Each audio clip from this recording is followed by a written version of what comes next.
योतम हैम, उम्र 28 वर्ष। समीर अल तलाल का उम्र 25 वर्ष। अलोन शमरिच, उम्र 26 वर्ष।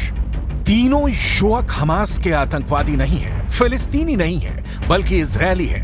इजरायल की सेना ने अपने ही 3 नागरिकों को गोली मार दी। क्यों, कहां और कब की डिटेल आपकी स्क्रीन पर है। हम इस घटना की जिम्मेदारी लेते हैं। गाजा सिटी के शेजैया इलाके में एक ग्राउंड ऑपरेशन के दौरान सैनिकों को लगा कि ये लोग उनके लिए खतरा है। गोली मारने के बाद जब शवों के पास पहुंचे तो मारे गए लोगों की पहचान के बारे में संदेह हुआ। बाद में पता चला कि वो इजरायल के ही नागरिक है। मतलब चूक हुई। इजरायली डिफेंस फोर्स की गलत पहचान के चलते की गई फायरिंग में इजरायल के तीनों युवकों की मौत हुई है। इन तीनों युवकों का 7 अक्टूबर को हमास के हमले के दौरान इजरायल से अपहरण कर लिया गया था। शोसाया में जब इजरायल सेना ने फायरिंग करनी शुरू की तो इजरायल के ही तीनों बंधक चपेट में आ गए और मारे गए। अब आलम यह है कि इजरायल में हंगामा खड़ा हो गया है। इजरायल की राजधानी तेल अवीव में हंगामा पसरा है।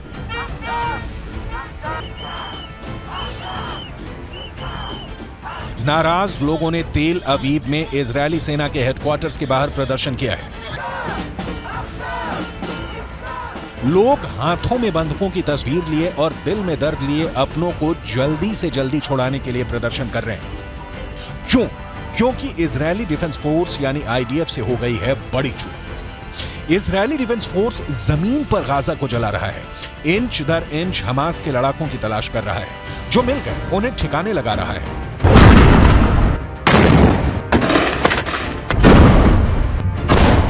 लेकिन इसी दौरान एक ऐसी घटना हुई है जिससे पूरा इजरायल बेंजामिन नेतन्याहू के खिलाफ देखने लगा है। इस घटना के बाद तेल अवीव से लेकर वॉशिंगटन तक हाय तौबा मची है, क्योंकि इजरायली डिफेंस फोर्स ने एक हमले में 3 बंधकों को मार डाला है। हमास की कैद में छटपटाते बंधकों को हमास की नहीं, इजरायली सेना की ही गोली लगी है। इस घटना के बाद इजरायल में मातम पसरा है। अमेरिका ने कहा है बहुत दुखद हुआ। Heartbreaking.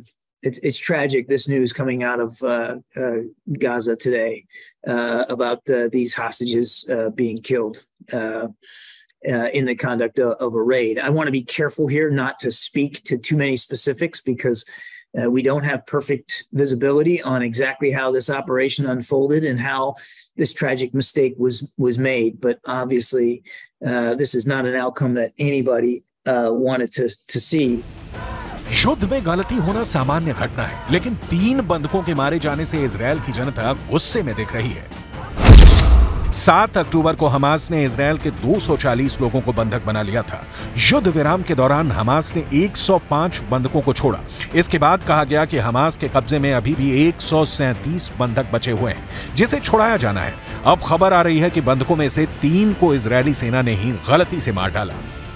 बंधक संकट बेंजामिन नेतन्याहू के लिए सबसे बड़ी समस्या बन गया है। बेंजामिन नेतन्याहू देश विदेश से इस दबाव में है कि आम फिलिस्तीनियों की हत्या से इजरायल को बचना चाहिए, लेकिन समस्या यह है कि युद्ध और बंधकों की रिहाई एक साथ नहीं हो सकती।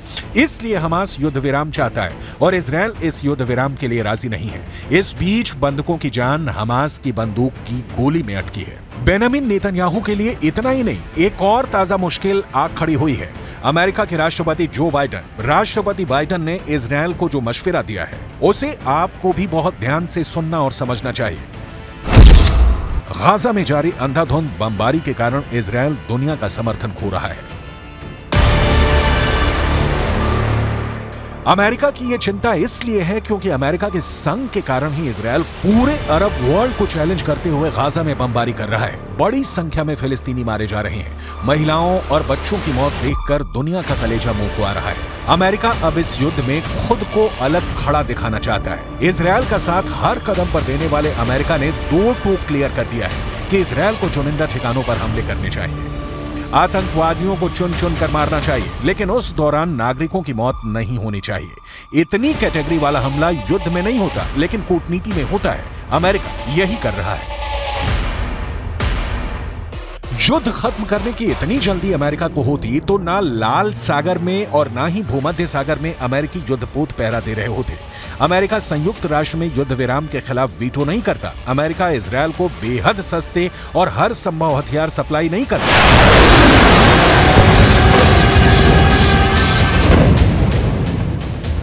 लिहाजा आम फिलिस्तीनियों की मौत पर बाइडेन के आंसू घड़ियाली हैं, जिनका जमीनी युद्ध से कोई सरोकार नहीं। अमेरिका कल भी इजरायल के साथ था, आज भी है और कल भी रहेगा, इसकी गारंटी है।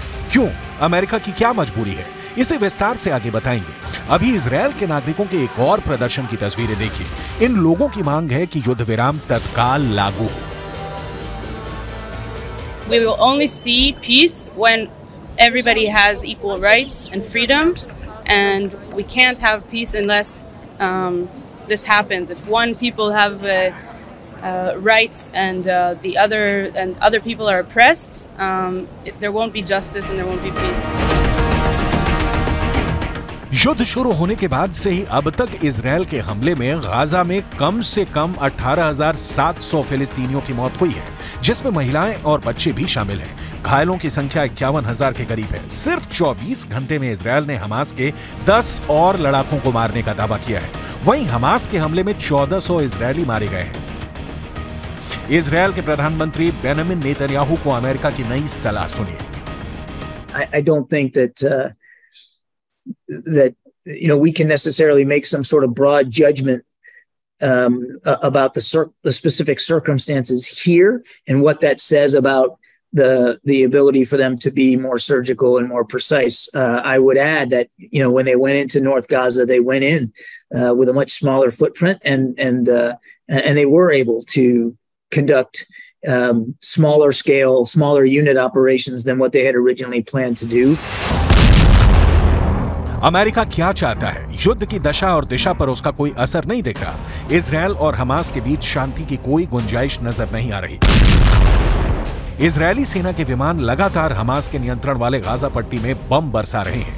युद्ध की वजह से मासूमों को जान गंवानी पड़ रही है। संयुक्त राष्ट्र में फिलिस्तीन के मिशन ने कहा है कि इजरायल को अपने अवैध व्यवहार को लेकर नतीजे भुगतने का डर नहीं है। मिशन ने सुरक्षा परिषद से कहा है कि इजरायल के खिलाफ कार्रवाई की जाए। इसका कहना है कि युद्ध विराम की मांग के बाद भी इजरायल अंतर्राष्ट्रीय कानून तोड़कर काम कर रहा है। अमेरिका के एनएसए जैक सुलिवन ने फिलिस्तीनी अथॉरिटी के राष्ट्रपति महमूद अब्बास से बात की है। इस दौरान गाजा में लोगों को भेजी जाने वाली मानवीय मदद को बढ़ाने पर चर्चा हुई है। इस मुलाकात में आम नागरिकों की सुरक्षा को बढ़ाने पर भी जोर दिया गया, लेकिन इस जोर का नतीजा निकलता नहीं दिख रहा है। विश्व स्वास्थ्य संगठन ने गाजा के हेल्थ सिस्टम के बर्बाद होने पर चिंता जताई है। गाजा में 36 अस्पताल थे, जिनमें से सिर्फ 11 ही कुछ हद तक काम कर रहे हैं। इन अस्पतालों में 50,000 से ज्यादा घायलों का इलाज चल रहा है। 7 अक्टूबर से अब तक इजरायल ने गाजा में 22,000 से ज्यादा ठिकानों पर बमबारी की है। इसकी वजह से 19 लाख फिलिस्तीनी बेघर हो गए हैं, जो गाजा की आबादी का 85% हिस्सा है।